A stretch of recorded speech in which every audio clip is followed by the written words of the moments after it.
Dans un village isolé appelé Mouna, une rumeur ancienne persistait, celle du chant des revenants. On racontait qu'après minuit, un chant envoûtant s'élevait de la forêt voisine, aussi beau qu'effrayant. Quiconque l'entendait ressentait une envie irrésistible de suivre la mélodie. Mais ceux qui s'y aventuraient ne revenaient jamais. Un soir, alors que les villageois se barricadaient comme à leur habitude, un groupe de jeunes amis, Kofi, Adjoa et Bemba, décida de braver l'interdit. Armés d'une lampe à huile et d'un bâton, ils s'enfoncèrent dans la forêt. La mélodie les enveloppa presque immédiatement, douce et hypnotique, comme si elle murmurait leur nom. Bemba, pourtant courageux, s'arrêta soudain, les yeux écarquillés. Il chuchota « Vous entendez ça ?» Adjoa, tremblante, hocha la tête. « C'est ma mère.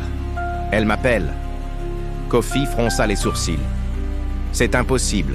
Ta mère est morte l'année dernière. » Adjoa, comme en transe, s'éloigna, suivant une silhouette floue entre les arbres. Avant que Kofi et Bemba puissent la retenir, elle disparut dans l'ombre.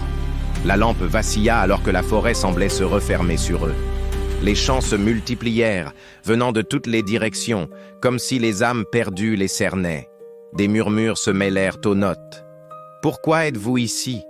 Vous nous appartenez maintenant. » Kofi attrapa Bemba par le bras. « Courons !» Mais quand ils se retournèrent à un pour fuir, ils réalisèrent avec horreur que le sentier avait disparu. Des silhouettes fantomatiques émergeaient des arbres, leurs visages tordus dans un cri silencieux. Bemba trébucha, et la lampe s'éteignit, plongeant la forêt dans une obscurité totale. Le dernier son que Kofi entendit fut un cri étouffé, et le chant, plus fort que jamais. Au lever du soleil, le village se réveilla pour découvrir 3 paires de chaussures abandonnées au bord de la forêt.